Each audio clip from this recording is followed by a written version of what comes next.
بسم الله الرحمن الرحيم. والسماء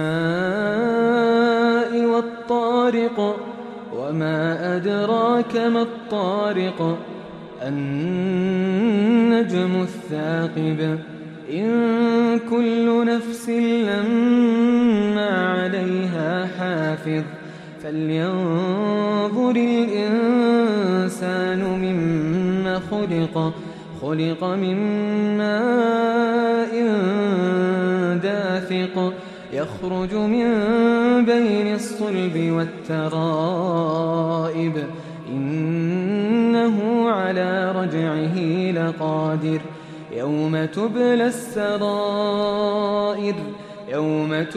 السرائر فما له من قوة ولا ناصر والسماء ذات الرجع والأرض ذات الصدع إنه لقول فصل وما هو بالهزل إنهم يكيدون كيدا وأكيد كيدا فمهل الكافرين أمهلهم رويدا.